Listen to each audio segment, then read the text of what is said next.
Good morning, everybody, and welcome to Being Integrity 6, The Key to Mastery. Good morning. No kidding. Now, first we're going to go over the preconditions again. Show up fully participating with integrity and sharing yourself authentically. I think they're doing a pretty good job so far. Look up and clear your misunderstood words. No kidding. Look them up in the dictionary, the way we instructed, and clear those definitions. Use them in a sentence of your own composition, and then make sure that you use the meaning that's in the context.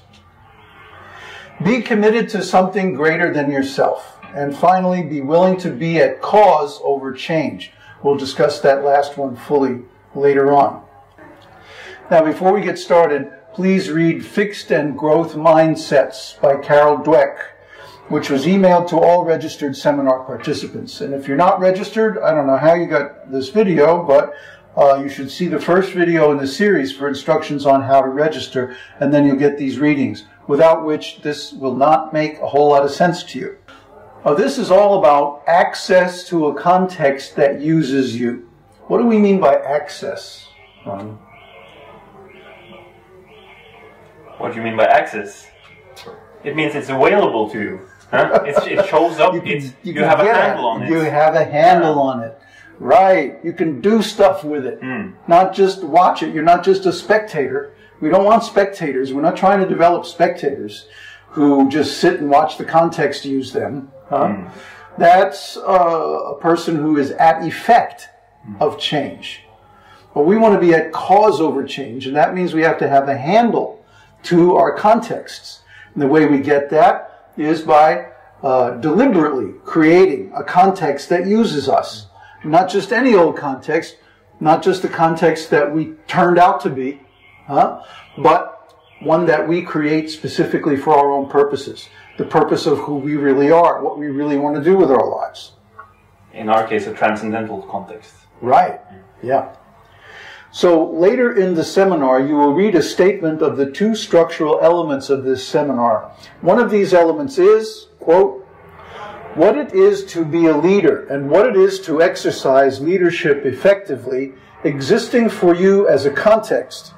The kind of context that has the power to give you the being of a thought leader and the actions of effective leadership as your natural self-expression, unquote. We call this kind of context a context that uses you. Although, as Ronnie pointed out, you can be used by a context that you don't select. And in that case, you're being the effect of change. So we want to be the cause at cause over change. That means we select the context that uses us. The role we want to play. Well, the role drops out of the context automatically. Yeah, the role is a part of the context. Yeah, absolutely. When a context uses you, there is nothing to remember and no rules to apply. Sounds a lot like Bhava, doesn't it? Rather, when what it is to be a thought leader and to exercise leadership effectively exists as a context that uses you, that context gives you the being and actions of effective leadership as your natural self-expression. You don't have to remember any rules. You don't have to go check in the manual and see what comes next. You know what comes next as your natural self-expression, as you respond to the context that uses you. And there's no restrictions on what you can be to be used by that context. Okay? You can be whatever you need to be in that moment to be used by the context of thought leadership and leadership that comes as your natural self-expression. That's what it takes to be effective.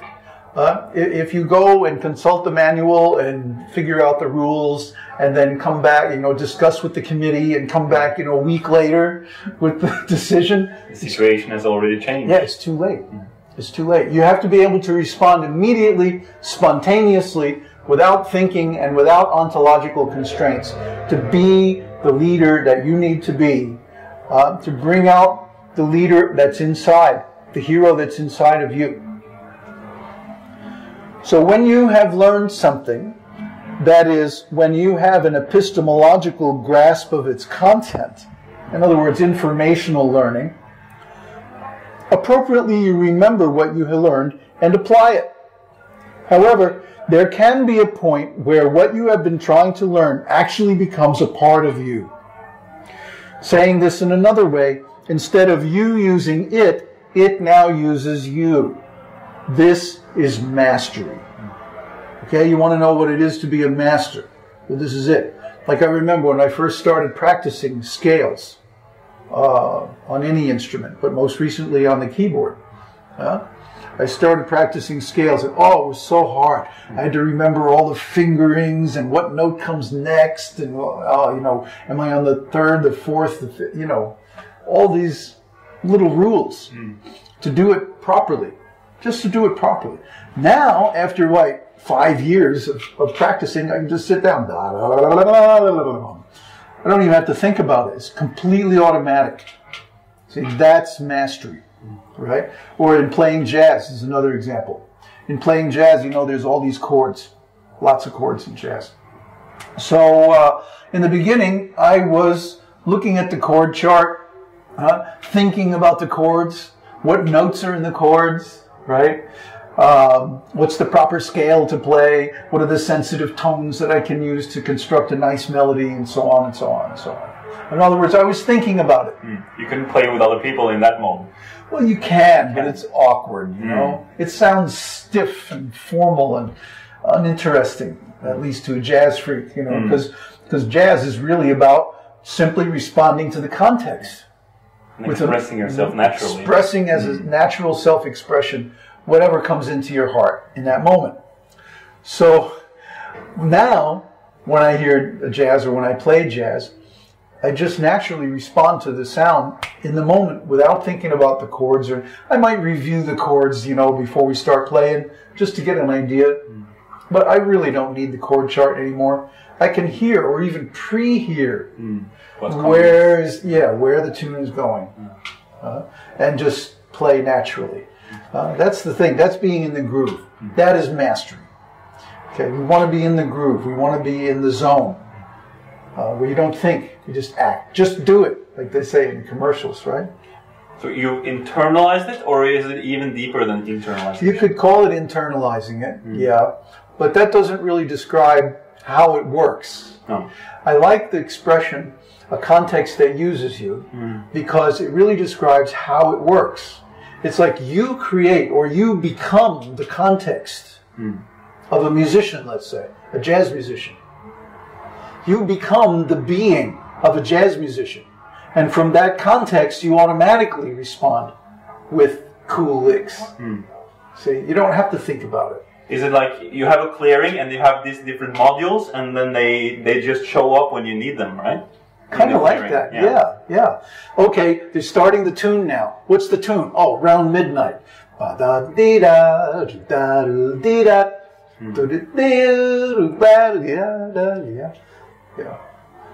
know the tune in my sleep, right? So that automatically kicks in. I don't even think about it. I just play along with it, right? Or sing along with it or whatever. And I'm one of the few people now left in the world who can actually improvise jazz vocals, words and music, along with jazz chord changes. Most musicians can't do that anymore. Ask them. But it's something that I learned very early in my life, practiced it a lot, and so now it has become a context that can use me. See, that's mastery, right? Or let's talk about leadership, right? If you have to think about what to do next to be a leader, it's too late. The moment has already passed. It's gone. In martial arts, it's very obvious. You can't think about how to hold the hand and what angle. No, by the time you think about it, you're on the floor. You have to internalize it first and let it show up when it's needed. Yeah. So it's not that when we talk about creating a context that uses you or being who you really are, it's not that there's one static identity that you adopt, and that's it. You have many possibilities within that. Right, you can be anything you need to be to accomplish your purpose in the moment. And you'll not always get it right. Oh, heck no. Even though it's internalized. Right, so one of the modules has to be how to deal with your mistakes. Because you are going to make mistakes. In jazz, the mistakes are part of the game. And how you deal with them is part of your musicianship. Well, musicianship is a great neglected subject these days as well. But how you deal with mistakes has to be part of the context that you create for yourself as a leader or even as a learner. Because you are going to make mistakes when you're learning this, and how you deal with those mistakes is going to further you along the path that you're trying to tread, if you do it with grace. And when we talk about grace, we mean a kind of centeredness where your natural center of gravity is in who you really are. And even if the context tries to move you away from it, there's always this, like a rubber band, you know, and as soon as you get a chance, it snaps you back into who you really are, okay? And you deal with whatever it is in the context that's taking you away from your purpose. And then as soon as that's done, you go right back to who you really are, and you get that natural self-expression again. See? So what happens is the context will give you different cues or clues that tell you, oh, you have to be like this, you have to be like that. Let's say I'm starting to play music and some jerk is in the front row is talking. How do you deal with that? Huh? Well, as a musician, I'll go right up, I'll get ready to play, and then I'll look right at the person and just wait. You know, sooner or later, the person next to them goes like, hey,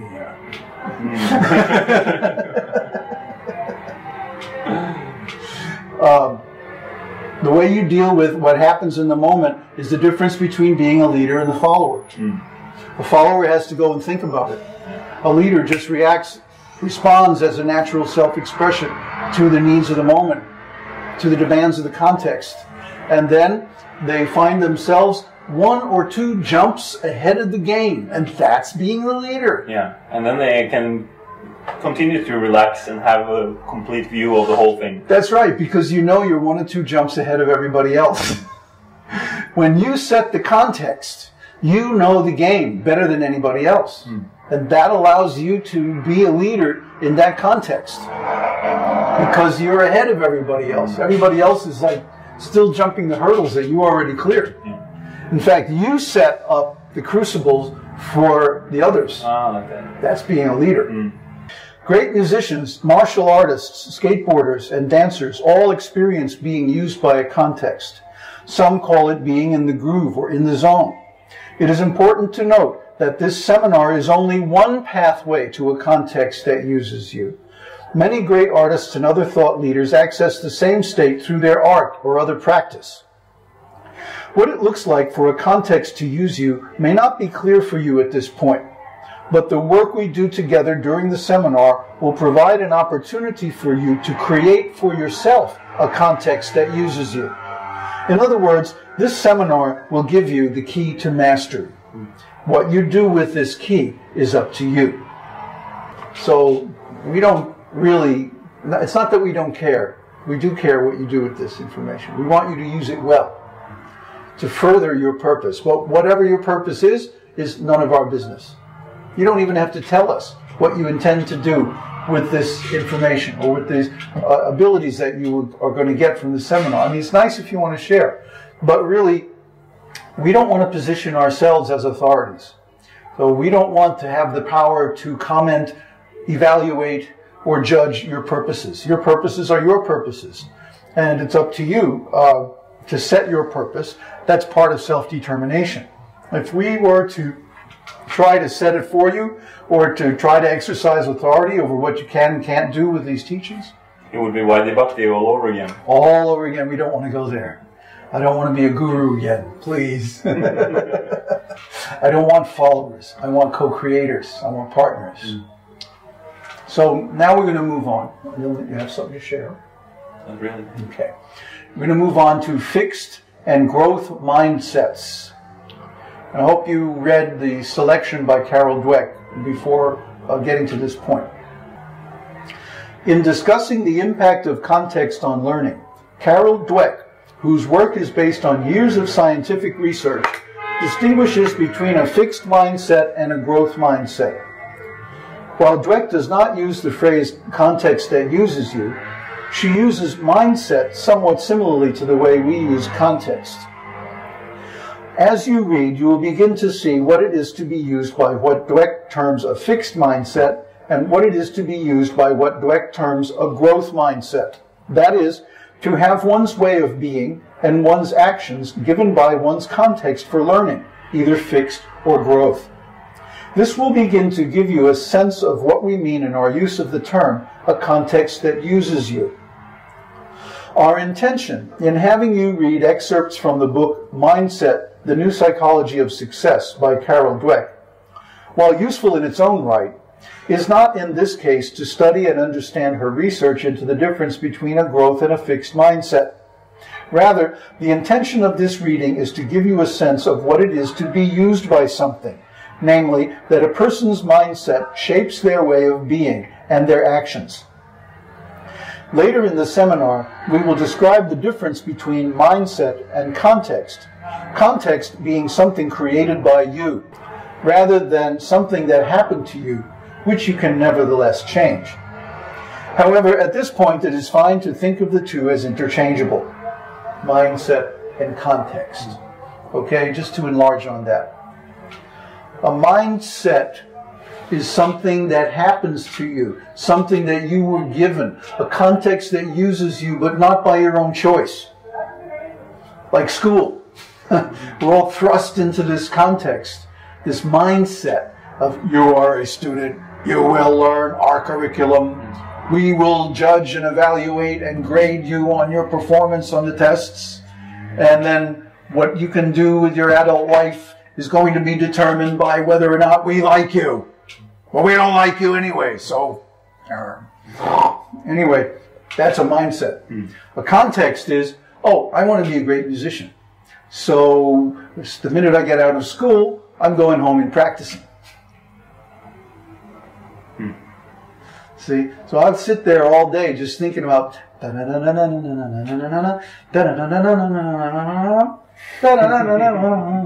when I get home, oh yeah, I can do it. See? That gives me a way to deal with school powerfully. Even if I'm stuck there. It puts me in a condition where I'm in control of my own mind. Because I select the context. That's the key to mastery. Creating a context that uses you. In this seminar, you will be provided with the opportunity to create for yourself what it is to be a thought leader and what it is to exercise leadership effectively as a context that uses you. A context for leader and leadership that uses you is one that calls forth the being and action of effective leadership as your natural self-expression. You now have some sense of the power in creating a context that uses you. There's great power in it. Just like being in school and being the effect of that mindset is miserable, is torture. Whereas you can create your own context for school. That, well, I'm learning a couple of things here, you know, but my real learning happens when I leave. My real learning happens when I'm in charge of what I read, what I do, the different skills that I practice and learning like that. That gives you a handle. Gives you a handle on your consciousness, even when you can't change the context immediately. Can't affect, you can't put yourself, you can put yourself at cause, even though you're being used by an alien context that you didn't choose. You can put yourself at cause. How? By empowering yourself to choose your context as soon as you have the ability to do so. That's powerful. See, that's a step on the way to being a leader. And then as soon as you can disentangle yourself from the arbitrary context, then you can be at home in the context that you choose. Questions, comments, and considerations. Identify one or two people you know who have a growth or a fixed mindset. In what way are they used by their context for learning? In what way does their context for learning shape the opportunities they see? In what way does it shape how they react to challenges? In what way does it shape their way of being, their thinking and planning, and their actions? Look at your own reactions to failure, to success, to taking risks, to putting forth great effort, and in trying new things. In what ways are you used by your context for learning, fixed mindset or growth mindset? In what ways does your context for learning drive what you pay attention to? In what way does your context for learning drive your engagement with developing yourself in being a leader and exercising leadership effectively? The questions listed above are specifically about being used by one's context for learning. Now consider more generally what it is to be used by something, and please share your considerations. Bharucha's response. Responding to the question, "What have you changed your mind about?" Professor Jamshed Bharucha responded with a profound insight into the importance of one's worldview and frames of reference as cognitive lenses. Please read his article in the file bharucha.pdf we emailed to you. Please consider carefully what Professor Bharucha has said. If you do, you will be well prepared when we deal with the enormous importance of worldview and frames of reference as they relate to being a thought leader and the effective exercise of leadership. So, your responses. Please write your responses to the questions and exercises in this section of the seminar and email to davidaleonseminars@gmail.com. Subject, Being Integrity 6, Responses. Thank you very much for being with us. We always appreciate that there are some sincere participants who are participating fully and doing a great job of making this seminar successful for everybody. So, thanks very much, and we'll see you next time. Hare Krishna. Hare Krishna. Okay.